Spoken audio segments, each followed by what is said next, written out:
know something good for you. All right. It's the same thing with us.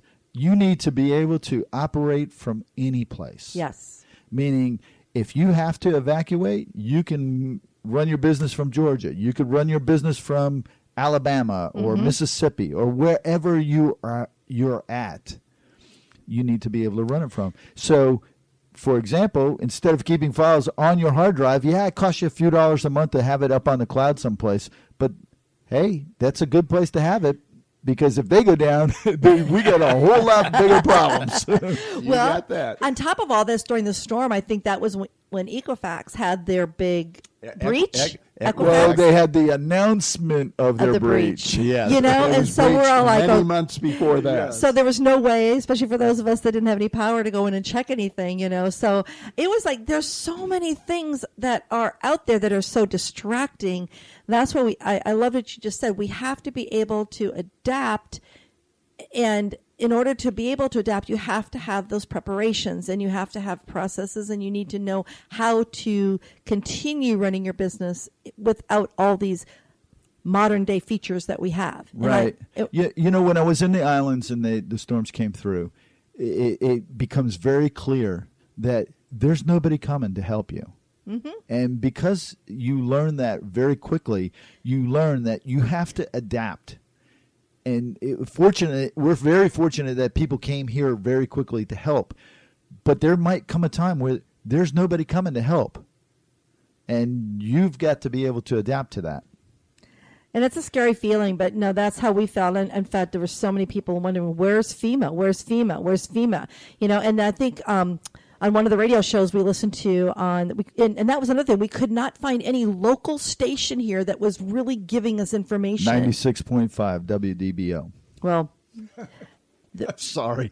I hate to give them a plug, but we couldn't. It was. They were on like. I don't think we found that one. We were looking through. Well, one of the stations. Well, we were listening to Bill Mick, I think, on Monday morning, and a call in came, and they're on Clear. What are they on? Clear Channel. Clear Channel. iHeartRadio, whatever. But one of the persons called in and said that his wife contacted FEMA. This was on the day after the storm, and they said, "Oh, Brevard County is not considered a disaster area."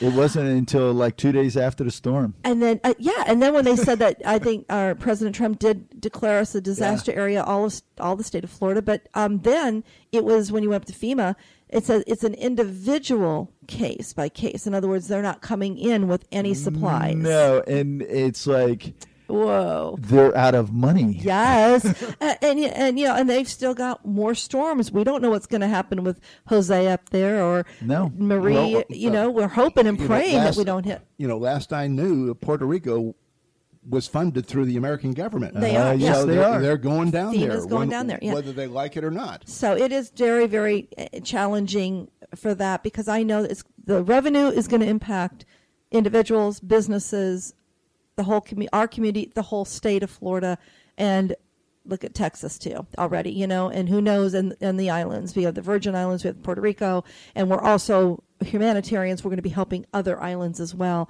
And, it's scary. Gosh. It's beyond scary. Scary. But it's important that you have to know that you've got to take care of yourself for a little while. And it's like Sheriff Ivey says, take care of yourself for a little while. The cavalry's coming, but you got to be able to take care of yourself for a little while. Yes. Yep. I agree with you on that. I totally agree. Well, we could go on for another hour. And I will say, Jeff, this just felt good, just kind of getting some of this off my shoulders. And I hope we stay pretty positive. We just really kind of let our feelings, and so I shared with everybody, we're just going to let people know our experiences and what we feel. But yet there are some good lessons learned, and I think you really nailed it on the head there, Jeff, and we thank you for joining us today. Thank you for having me on the show. I mean, if you didn't let me on, I was going to butt in anyway.